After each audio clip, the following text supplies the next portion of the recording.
Los judíos no podían tolerar eso. Era intolerable para ellos que Dios tuviera compasión de los gentiles de esa manera y que Pablo predicara un evangelio para los gentiles. Por eso Pablo dice, soy prisionero y estoy en este lugar por vosotros. Esto es lo mismo que Pablo expresa, por ejemplo, en Filipenses, el libro de Filipenses, la carta a los Filipenses, que fue escrita del mismo lugar en Roma, cuando Pablo estaba en esa condición. A los Filipenses les dice así, Filipenses 1, versículos 12 al 14. Quiero que sepáis, hermanos, que las cosas que me han sucedido han redundado más bien para el progreso del Evangelio. De tal manera que mis prisiones se han hecho patentes en Cristo en todo el pretorio y a todos los demás. Y la mayoría de los hermanos, cobrando ánimo en el Señor con mis prisiones, se atreven mucho más a hablar la palabra sin temor. O sea, Pablo le dice a los filipenses lo mismo. Miren, yo estoy aquí por Jesucristo, estoy aquí porque Él me puso acá. Pero no es una tragedia, porque el Señor ha utilizado este sufrimiento mío para que el Evangelio se extienda aún más. Esa es la perspectiva bíblica del sufrimiento. Pablo desea que los creyentes en Filipos vean que Dios está detrás de todo lo que sucede en la vida de sus hijos y aquellos que Él llama a servirle. Eso debe estar siempre presente con nosotros. En nuestra vida como hijos de Dios no hay accidentes. Es todo parte del plan de Dios. Es parte íntegra del llamado de Dios a salvación que suframos. A veces pensamos que, bueno, venimos a Cristo, el Señor promete salvación y en muchos contextos se habla de la salvación como si todo fuera a partir de ese momento un colchón de rosas. No, la vida espiritual, el ser llamado a Cristo Jesús para salvación y servirle implica sufrimiento. Ustedes recuerdan, por ejemplo, bueno, Jesús mismo lo dijo, en el mundo tendréis aflicción. No es que sí o no, tendréis aflicción, es una promesa. El apóstol Pablo lo expresa en términos de un principio bíblico en 2 de Timoteo capítulo 3, versículo 12, cuando él dice, también todos los que quieran vivir piadosamente en Cristo Jesús padecerán ¿qué? Persecución o aflicción, todos. Todos los que quieran vivir piadosamente, y un hijo de Dios desea vivir piadosamente. Esa es la característica de un hijo de Dios. Fuimos creados para buenas obras, vivimos en obediencia a Dios. Ese es el patrón de nuestra vida. Queremos ser piadosos, por lo tanto vamos a sufrir aflicción dentro de eso, de ese contexto. Y lo enseña claramente en Filipenses capítulo 1, versículo 29, el apóstol Pablo dice, porque a vosotros, creyentes, se os ha concedido por amor de Cristo, no solo creer en Él, sino también que sufrir por Él. Es parte del paquete. Si somos cristianos, fuimos llamados a sufrir. Te preguntas a veces por qué estás sufriendo y eres cristiano, por eso mismo, porque el Señor te llamó junto con fe en Cristo Jesús, te llamó también a sufrir.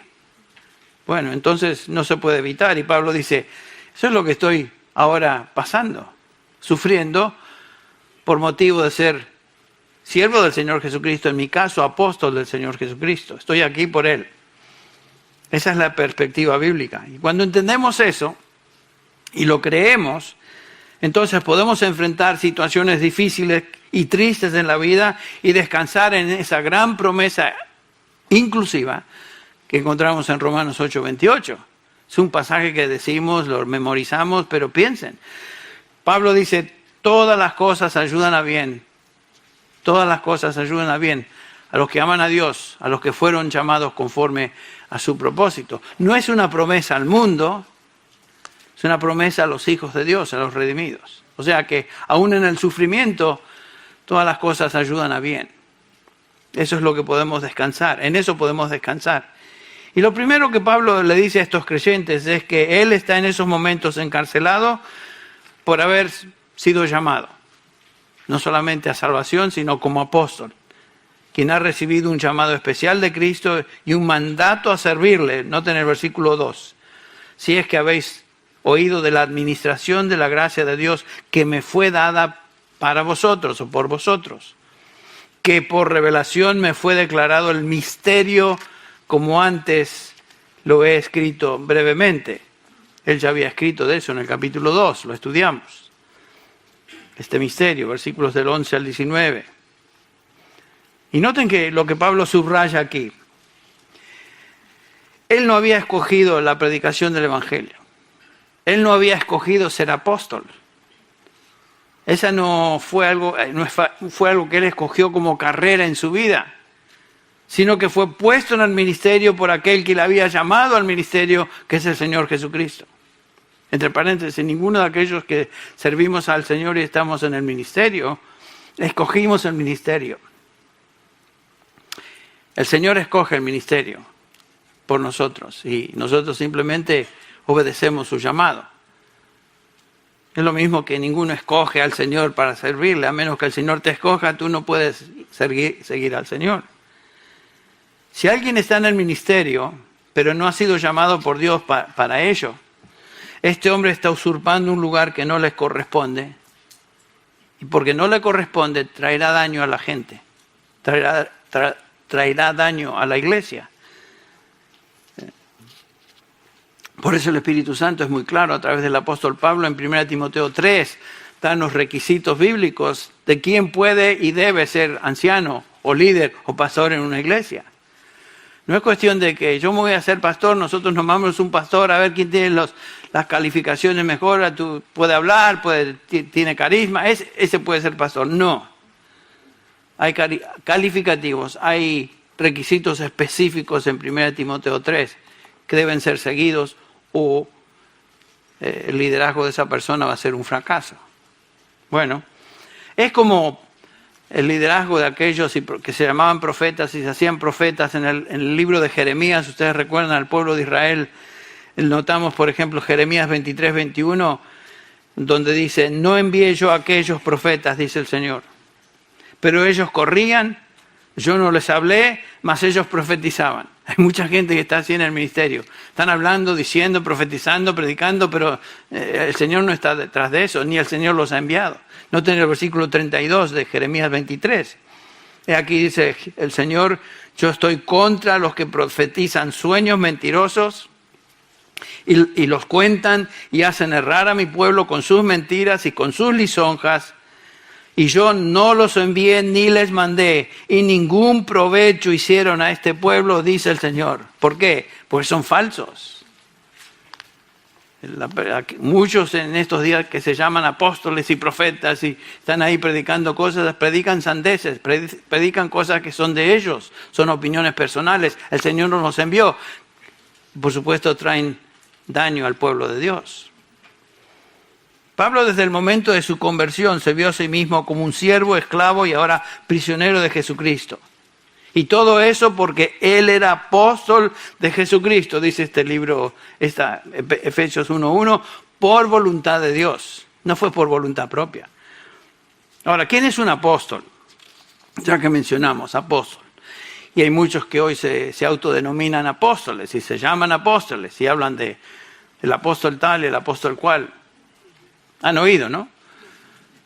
Bien, veamos quién es un apóstol. Es muy importante distinguir la definición bíblica del apóstol, porque hay muchos en la iglesia hoy que se llaman apóstoles, bueno, y hablan como si en realidad creyeran que son apóstoles. Eso es lo triste, ¿no? Se creen sus propias mentiras. Pero debemos observar cuidadosamente quién es un apóstol en el Nuevo Testamento, cómo el Nuevo Testamento define un apóstol. Siempre que estamos discutiendo algún tema doctrinal, hermanos, lo que hacemos es lo siguiente, hacemos la pregunta, ¿qué dice la Escritura? Y en base a lo que dice la Escritura, comenzamos a pensar, meditar y enseñar. Entonces, ¿qué dice la Escritura acerca de quién es un apóstol en el Nuevo Testamento? ¿Cómo se define un apóstol en el Nuevo Testamento? Bueno, para empezar, un apóstol es un hombre, enfatizo eso, es un hombre que fue específicamente llamado por Dios y por el Señor Jesucristo a ser apóstol. En casi todas sus epístolas, por ejemplo, Pablo nos indica que él fue llamado a ser apóstol, fue llamado apóstol. Por ejemplo, Romanos 1:1 dice, Pablo, siervo de Jesucristo, llamado, literalmente dice, llamado apóstol apartado para el Evangelio de Dios, lo mismo que él dice, por ejemplo, en 1 Corintios 1:1, Pablo, llamado apóstol de Jesucristo por la voluntad de Dios. Ningún hombre en el Nuevo Testamento pudo nombrarse o referirse a él mismo como apóstol sin ese llamado especial. En otras palabras, un apóstol no es llamado por la iglesia, no puede autodenominarse apóstol. Ningún cuerpo eclesiástico puede crear o hacer a alguien apóstol. Es algo que Dios hace. Es una posición única y especialmente creada por Dios. Y Dios es el que designa a un hombre como apóstol y le encomienda una tarea singular como apóstol. Pablo dice que en este pasaje, hablando como apóstol, versículo 2 del capítulo 3, esta gracia de Dios que me fue dada para vosotros o por vosotros. Esa es su tarea específica. Algo le fue dado, algo le fue encomendado y es por vosotros, para vuestro bien. Lo veremos. En Gálatas capítulo 1, versículo 1, también Pablo comienza esta epístola diciendo, Pablo, apóstol, no de parte de hombres, noten eso, ni mediante hombre alguno, sino por medio de Jesucristo y de Dios el Padre que le resucitó de entre los muertos. ¿Observaron eso? Uno no puede ser apóstol de parte de hombres ni mediante hombres. De muchos de estos que se autodenominan y se llaman apóstoles, ¿quién los nombró? ¿Quién los nominó? Bueno, definitivamente no fue Dios, porque veremos, hubo una sola generación de apóstoles con una función específica, que es esta, lo veremos en un segundo. Lo que hoy tenemos no son apóstoles, son personas que tienen ese nombre que se han dado apóstoles, pero eso no quiere decir que son apóstoles en la definición bíblica de un apóstol. Bueno, Pablo enfatiza que su apostolado es de parte de Dios. No de hombres, ni mediante hombres, sino que él se llama apóstol de Cristo Jesús. En contraste a los falsos apóstoles, falsos representantes de Cristo, así como en el tiempo de Jeremías, falsos profetas que habían salido y hablaban en nombre de Dios, pero Dios no los había enviado. Predicaban un evangelio, estos apóstoles falsos, que los hombres deben someterse a la circuncisión, guardar ciertos ritos, y negaban el evangelio de salvación solo por gracia, por medio de la fe. O sea, predicaban un evangelio diferente, que Dios no había revelado, ni les había enviado a proclamar, que es justamente lo que Pablo dice aquí en Gálatas 1. Los resultados de proclamar un evangelio diferente son trágicos. Noten el versículo 6 de Gálatas 1, dice, estoy maravillado, hablando de los creyentes en Galacia, estoy maravillado de que tan pronto os hayáis alejado del que os llamó por la gracia de Cristo para seguir un evangelio diferente. No que haya otro evangelio, sino que hay algunos que os perturban y quieren pervertir el evangelio de Cristo. Noten lo que los falsos maestros hacen. Perturban y pervierten. La falsa doctrina perturba, trae tristeza, trae confusión. La verdad de Dios, la verdad del evangelio, la verdad de su palabra trae unidad, trae tranquilidad, trae paz. Conoceréis la verdad y la verdad os hará ¿qué? Libres. La palabra de Dios, la verdad del evangelio, la verdad de la palabra trae libertad de espíritu. En contraste, los falsos maestros traen perturbación de espíritu. Hay creyentes que están en un contexto totalmente tóxico en términos de doctrina, que son creyentes en Cristo, y me han dicho personalmente, yo me sentía pero como hundido en este contexto donde me hacía mal. Y he estado buscando un lugar donde se enseñe la palabra. Claro, si uno está siendo expuesto a mentiras y falsa enseñanza, eso va a perturbar el alma. Y es lo que estaba experimentando muchísima gente. Algunos de ustedes han expresado eso aquí con nosotros. No que están recibiendo falsa doctrina aquí. Estoy diciendo del contexto del cual usted venía. Bueno, entonces los Gálatas obviamente habían sido expuestos a falsa doctrina que perturbaba y estos falsos maestros estaban pervirtiendo el Evangelio. Y dice Pablo, miren, aun si yo anunciara otro Evangelio distinto al que os he anunciado, versículo 8, sea ¿qué? Sea anatema, sea maldito. Y el versículo 9 lo repite, en caso de que no les cayó el 20, otra vez, sea maldito. Juan, el apóstol Juan, llama a estos falsos maestros en su primera epístola anticristos. Noten en qué categoría los pone a los falsos maestros, anticristos. O sea, lo pone en el mismo lugar del anticristo, los pone en el mismo lugar de Judas. Son personas que van en camino a una eternidad separados de Dios. Son falsos, son anticristos. Estos nunca fueron llamados por el Señor a ser apóstoles, sino que eran falsos maestros, falsos apóstoles, designados como tales por hombres, no por Dios. Ese es el punto. Y Pablo dice una y otra vez en sus cartas, y aquí también en Efesios 1, yo soy apóstol de Jesucristo por voluntad de Dios. Yo no estoy aquí porque busqué esto. O sea, fui llamado por Dios, y aquí en el capítulo 3, versículo 2, dice, una dispensación o esta dispensación de la gracia me fue dada. Yo no la busqué, me fue dada, es por vosotros. Ahora, ¿cómo se reconocía un apóstol verdadero? ¿Qué credenciales tenía un apóstol en el Nuevo Testamento que lo distinguía como un verdadero apóstol? Cuando Dios llama a un apóstol en el Nuevo Testamento, por gracia Dios le equipa de manera especial con ciertos dones y señales que eran las marcas de un verdadero apóstol. A eso hace referencia Pablo en 2 Corintios capítulo 12, versículo 12, cuando él está defendiendo su apostolado contra aquellos que decían que él era un falso maestro. Dice, bueno, ustedes me dicen que yo soy falso, estas son mis credenciales. Aquí van, versículo 12.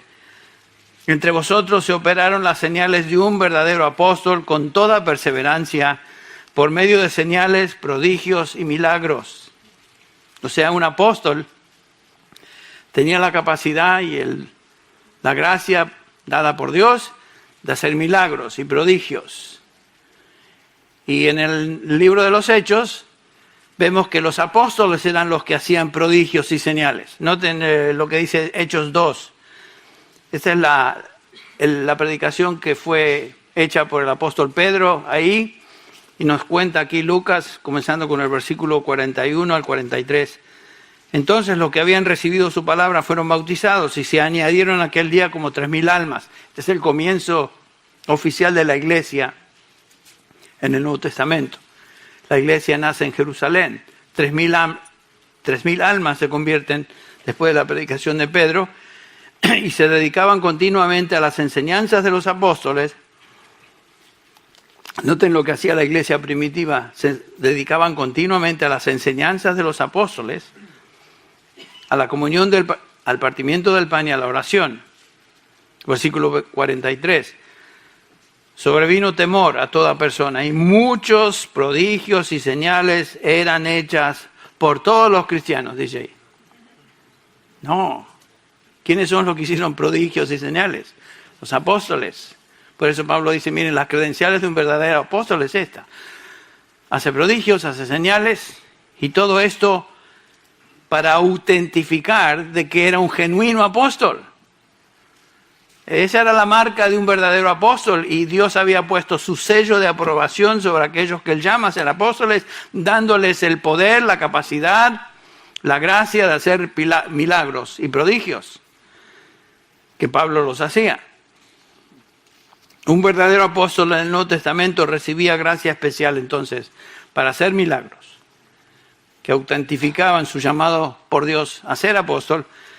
Y aún más importante, un verdadero apóstol de Jesucristo no solo poseía dones y especiales, dones milagrosos, sino que un apóstol era el medio que Dios había escogido para revelar el misterio del Evangelio, el mensaje de salvación. Otra vez el versículo 2 de Efesios 3, la dispensación de la gracia de Dios que me fue dada para vosotros, lo cual él llama un misterio. Ahora esta palabra dispensación en el versículo 2, la palabra que también se puede traducir administración o mayordomía, es la palabra en griego oikonomía, de donde sacamos nuestra palabra en español, economía, administración, mayordomía, términos paralelos.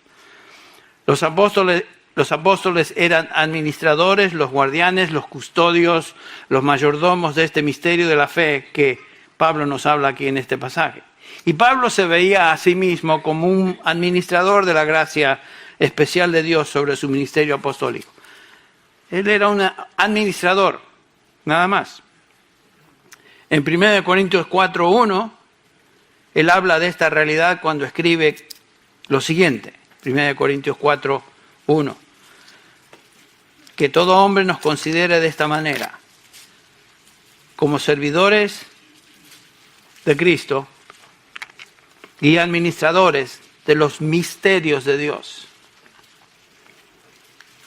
O sea, Pablo dice, yo estoy aquí para administrar lo que Dios me ha dado, que es el mensaje de salvación. La palabra traducida administradores es la palabra griega otra vez, oikonomos, la misma raíz. El capítulo 9 del mismo libro ahí en 1 Corintios, versículos 16 al 17, Pablo repite, pues 1 Corintios 9, versículos 16 al 17. Pues si anuncio el Evangelio, no tengo de qué gloriarme, porque me es impuesta necesidad. Ay de mí, dice, ay de mí si no predico o anuncio el Evangelio. Por lo cual, versículo 17, si lo hago de buena voluntad, recompensa tendré. Pero si de mala voluntad, la comisión, la administración, la responsabilidad, la misma palabra oikonomía, me ha sido encomendada. Pablo está diciendo, yo tengo esta responsabilidad que Dios me ha encomendado de ser administrador de este don de gracia para conmigo, de anunciar el Evangelio que se me ha sido revelada. No tengo salida, no puedo hacer otra cosa, no puedo predicar otra cosa. Soy responsable, dice Pablo, de administrar lo que Dios me ha encomendado. En un sentido, cada uno de nosotros, creyentes, como hijos de Dios, somos administradores de la gracia de Dios en nuestra vida, ¿saben? Somos administradores de los dones que Dios nos ha dado. Administradores de las oportunidades que el Señor nos da para servir. Somos administradores del conocimiento que Él nos da en su palabra. Que las habilidades que el Señor nos da, que Él nos concede por su gracia. ¿Para qué? Para administrarlas. Todo esto, para Él, en el lugar donde Él nos ha colocado. Todo lo que tenemos es de Dios y somos responsables de administrarlo. Así que no veamos nuestra vida simplemente, bueno, soy un creyente en Cristo. ¿Qué hago? Bueno, voy a la iglesia los domingos. ¿Qué hago? Me siento y escucho. No es así la cosa. El Señor te ha dado habilidades, te ha dado dones, te ha dado capacidades, te ha dado oportunidades de servir. Piensa en eso, el Señor te ha colocado en ese lugar específico para que le sirvas y te ha dotado por su gracia con dones, habilidades y oportunidades particulares. Dios te ha encomendado entonces una mayordomía. ¿Qué es lo que estás haciendo con lo que el Señor te ha dado? Esa es la pregunta. Si no estás haciendo nada, estás mal usando lo que el Señor te ha dado, porque eres mayordomo. Y por supuesto el apóstol Pedro dice algo similar. Ustedes recuerdan en 1 Pedro capítulo 4, versículo 10, dice, cada uno, hablando de cada creyente, según el don que ha recibido, ministrelo a otros como buenos oikonomos, como buenos administradores, mayordomos de la multiforme gracia de Dios. Esta es lo mismo. Dios quiere que seamos buenos administradores de su gracia que Él nos ha concedido. Esa es su voluntad para ti y para mí. A veces hacemos la pregunta, ¿qué es la voluntad de Dios para mi vida? ¿Qué es lo que Dios quiere de mí? Te lo está diciendo claramente. Esa es la voluntad de Dios para ti. En primer lugar, que creas en Cristo. Segundo lugar, que seas obediente a Cristo. Aquí entre la lista de cosas que es su voluntad es que administres todos los dones y habilidades y oportunidades que el Señor te ha dado. Esa es su voluntad para ti, para mí.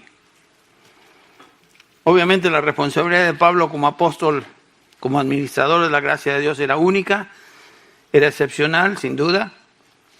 O sea que como él dice, me fue revelado este misterio de Cristo, del cual él habla en esta epístola, el misterio tal como antes os escribí brevemente, ya ha hablado de eso él.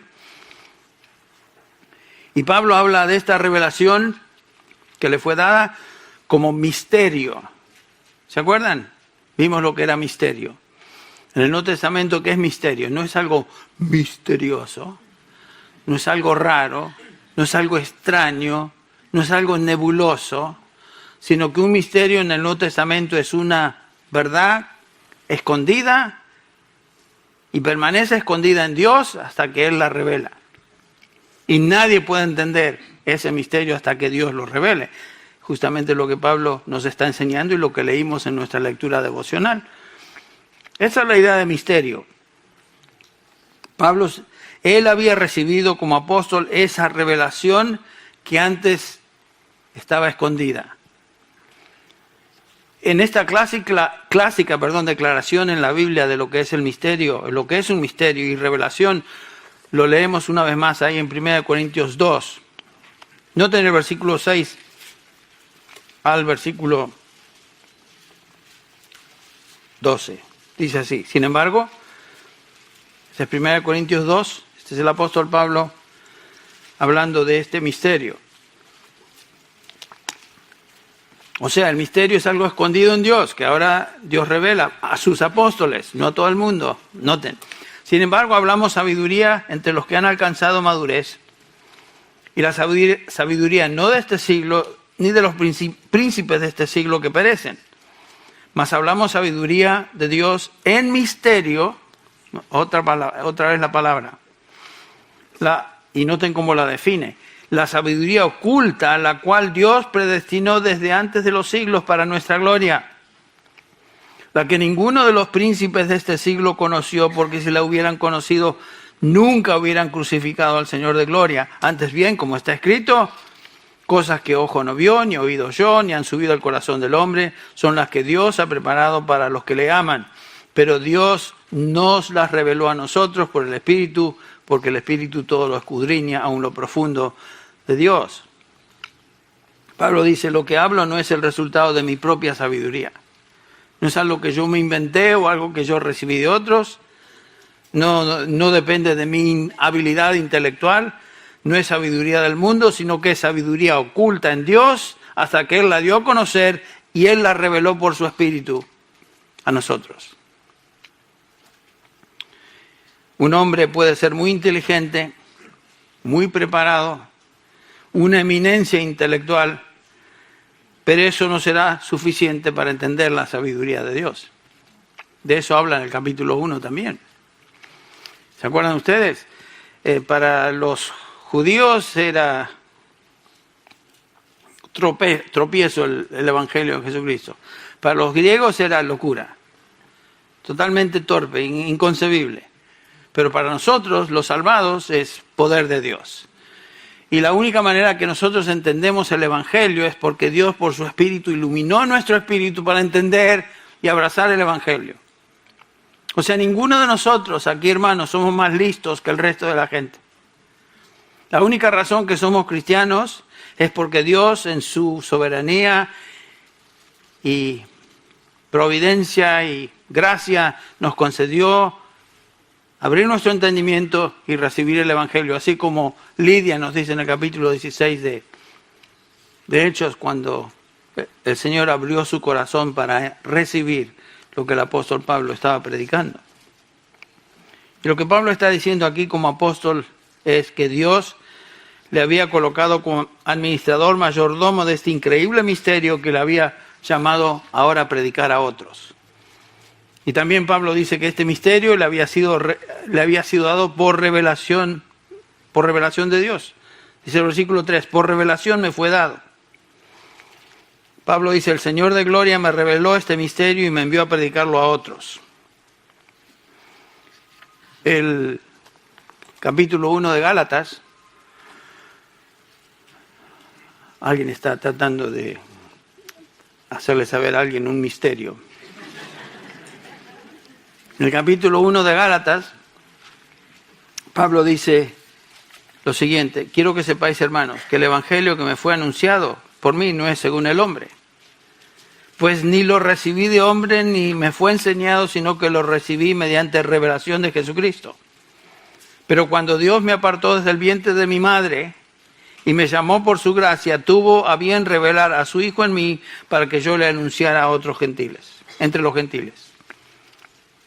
Entonces, el Evangelio de Jesucristo, toda doctrina del Evangelio, es el resultado de revelación divina, es un misterio de Dios. Era algo oculto en Dios que ahora es revelado a Pablo, y dice el versículo 5 de este pasaje 3 de Efesios, a los apóstoles y profetas. La iglesia, Pablo les recuerda a estos creyentes en Éfeso, está edificada sobre la base doctrinal, el fundamento doctrinal de los apóstoles y profetas. Eso ya lo vimos en el versículo 20 del capítulo 2.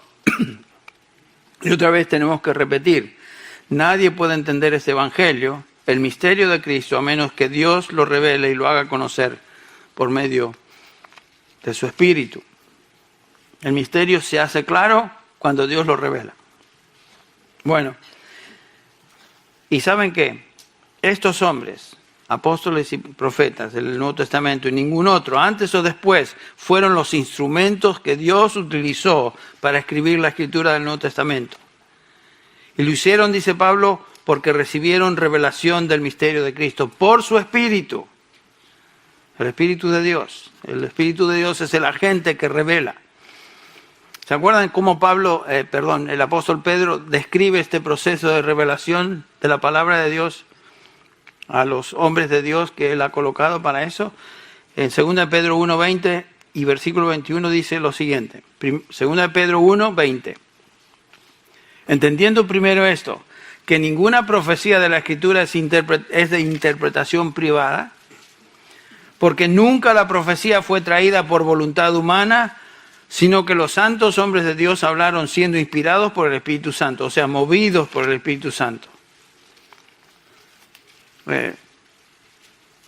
Pablo está diciendo, junto con el resto de los apóstoles, que nosotros estamos predicando y enseñando en lo que hemos recibido de parte del Señor. En el caso de Pablo específicamente, y en este pasaje del capítulo 3, el versículo 6 dice, a saber que los gentiles son coherederos y miembros del mismo cuerpo, participando igualmente de la promesa en Cristo Jesús mediante el Evangelio. Fue la predicación de este misterio particular en Cristo, que los judíos y gentiles son uno en la familia de Dios por fe, que trajo salvación a estos creyentes en Éfeso. Y otra vez Pablo les recuerda en el contexto inmediato de Éfeso que estamos notando, les estoy diciendo estas cosas para que piensen, examinen este gran propósito de Dios, no pierdan el tiempo y energía inquietándose por mí, porque fui encarcelado. Esto es parte del gran y glorioso plan de Dios para nosotros, creyentes. Yo me estoy gloriando en estos sufrimientos que han traído tanto beneficio al avance del Evangelio. Gloriaos vosotros también. No gasten tiempo estando tristes o afligidos por mí. Esta gracia de predicar me fue encomendada. Es una dispensación, es una administración de la cual yo soy responsable. Y noten que ese misterio no se dio a conocer a todos los hombres, sino que se dio a conocer a los apóstoles y los profetas del Nuevo Testamento. Esto es algo que otras generaciones, dice Pablo, no pudieron comprender y estaba velado a ellos. Nadie podía comprender exactamente cómo es que los gentiles serían bendecidos juntos con los judíos. Ya en el Antiguo Testamento Dios había hecho un adelanto de esta promesa. ¿Se acuerdan? Dios se le había prometido a Abraham que en ti serán benditas todas las naciones de la tierra. Pero no le dice cómo. Eso no es explicado ni revelado hasta el Nuevo Testamento.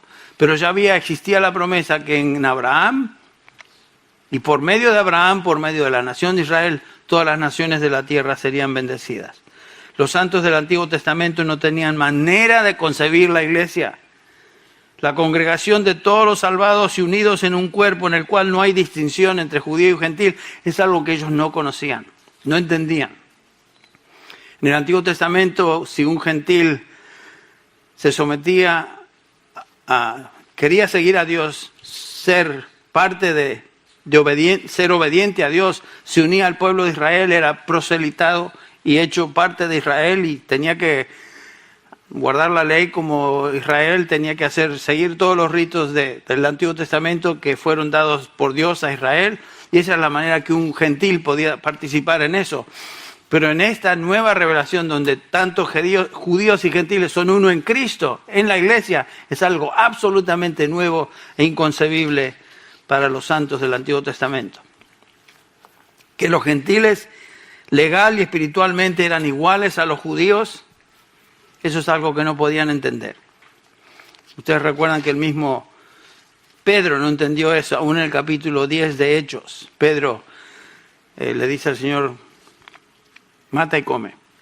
Tuvo una visión, capítulo 10, de cuadrúpedos y todo. No, Señor, porque nunca he participado de algo inmundo. Y el Señor lo estaba mandando a predicar el Evangelio a Cornelio, un gentil. Y Pedro explica en ese capítulo 10, capítulo 10 de Hechos, versículo 28, que ¿cómo voy a entrar a la casa de un gentil? Eso es inconcebible. Yo no puedo participar con los gentiles, porque para los judíos, los gentiles no eran más que simples bestias. Más, les llamaban perros. ¿Cómo es que yo voy a participar de eso? Bueno, Pedro entendió eso. Y el Señor le tuvo que aclarar, mira, no llames inmundo lo que ha sido limpiado. Ese concepto de que judíos y gentiles ahora son uno en Cristo y sin distinción absoluta de raza, era algo que para un judío era repugnante, era algo que bordeaba con blasfemia. Pero el Señor enseña a través de Pablo esta revelación, que judíos y gentiles son ahora uno en Cristo Jesús. Bueno, espiritualmente y posicionalmente ya somos uno en Cristo como Cristo. En el futuro seremos exactamente como el Señor. Entre tanto, esa es nuestra posición. Romanos 8:29 nos enseña que a los que de antemano conoció también los predestinó a ser hechos conforme a la imagen de su Hijo, para que Él sea el primogénito entre muchos hermanos. Algún día seremos en realidad y en experiencia lo que ya somos en posición, unidos a Cristo Jesús. Esto es lo que seremos. Sin embargo, mientras vivamos sobre esta tierra, tenemos que demostrar nuestra unidad espiritual en la práctica para ser testigos al mundo del Evangelio de Jesucristo. Aún nos falta mucho. Somos uno y pertenecemos a la familia de Dios, pero todavía no hemos llegado a hacer lo que vamos a hacer. Eso es en el futuro, en la eternidad, cuando estemos con el Señor. Nuestra posición es firme, nuestra unidad es real por medio del Evangelio. Somos copartícipes por medio del Evangelio, dice Pablo, capítulo 3 de Efesios, versículo 6. Pero eso se hará realidad en gloria cuando estemos todos con Él. En Cristo Jesús ya somos uno. En el futuro seremos uno con Cristo y con el resto de los hermanos en Cristo, pero ya en un estado glorificado. Pero la unidad es posible, dice Pablo, solo en Cristo y por medio del Evangelio. ¿Cómo podemos saber todo eso? Por revelación. Bueno, para concluir hoy, algunas explicaciones de lo que podemos deducir. ¿Qué lecciones podemos extraer de la revelación del misterio de Cristo para nosotros hoy? Lo primero que observamos es que esta verdad del misterio de Cristo fue revelada a un grupo selecto de hombres, apóstoles y profetas. Ellos recibieron esta revelación que constituye, dijimos, el fundamento doctrinal de la Iglesia. No podemos entender el significado del Evangelio y sus implicaciones sin esta revelación.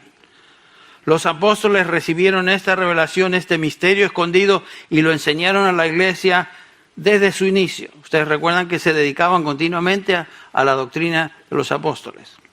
Es imposible conocer el Evangelio y el camino de salvación sin este fundamento doctrinal. Primera lección. Otra lección para nosotros es que ya que esta revelación es el fundamento, como tal, no se repite otra vez. Una vez que se establece el fundamento, no hay necesidad de establecer nuevos fundamentos. Los apóstoles establecieron el fundamento de la fe una vez y para siempre. No existe en la Escritura el concepto, por ejemplo, romano, de la Iglesia romana, de sucesión apostólica. No hay necesidad hoy de apóstoles más allá de estos primeros apóstoles. ¿Por qué? Porque su ministerio y función fue el establecer este fundamento que fue completado en el primer siglo de la Iglesia.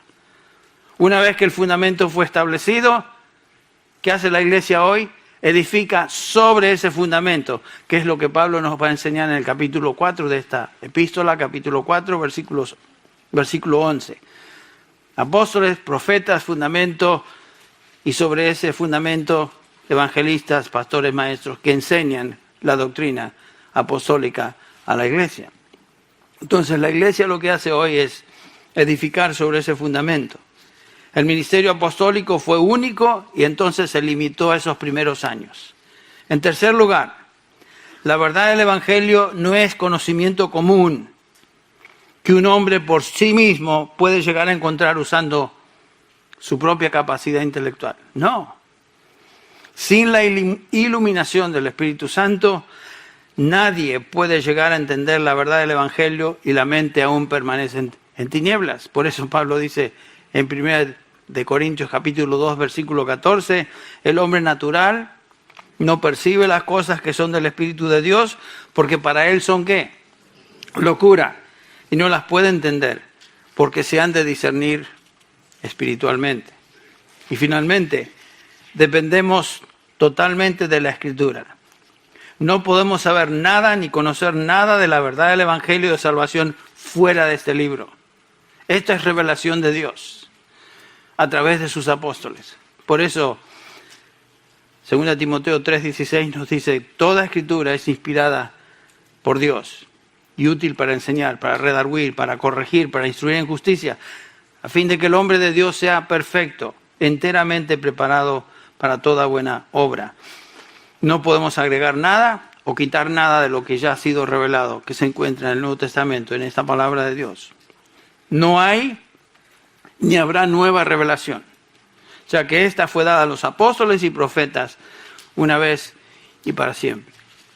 Gente habla de revelaciones frescas. No hay revelaciones frescas. La revelación fue dada a través de los apóstoles, que tenemos escrita en este libro, que es el Nuevo Testamento, y fue dada una vez y para siempre. Se acabó la revelación.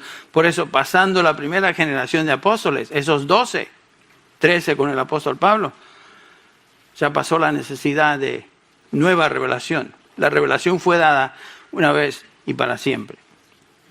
Y estamos limitados a este libro. Por lo tanto, lo que dice este libro tiene autoridad apostólica ayer, hoy y hasta que el Señor venga. No podemos escoger, creer ciertas cosas y rechazar otras. Si hacemos esto, estamos demostrando que aún estamos en oscuridad. La revelación de Dios fue dada a los apóstoles, gracias a Dios, una vez y para siempre. Ya se encuentra en este libro. Por eso lo estudiamos, lo examinamos, lo predicamos y no nos salimos del libreto.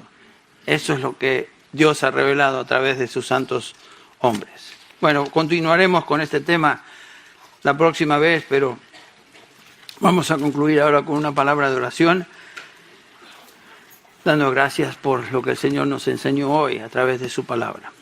Vamos a orar. Padre, gracias te damos hoy por una oportunidad más de abrir tu palabra y como vemos es el único medio de entender lo que antes estaba oculto, que tú en tu gracia y misericordia has revelado por medio de hombres de Dios y hoy está escrito en esta palabra. Gracias te damos, Señor, porque no nos has dejado en la oscuridad para tratar de adivinar tu voluntad, sino que se encuentra ya en esta revelación. Padre, ayúdanos a entender esto, creer esto y someternos a tu palabra de todo corazón. Señor, bendice a cada uno de tus hijos aquí en este lugar hoy. Bendice a todo toda persona que ha escuchado este mensaje. Y en particular queremos pedir, Señor, que si hay un hombre o alguna mujer que aún no conoce la verdad, que tú utilices tu palabra enseñada para tocar ese corazón, dar luz a ese corazón, darle arrepentimiento y fe en Cristo Jesús. Gracias te damos, Señor, por esto en el nombre de Jesús. Amén.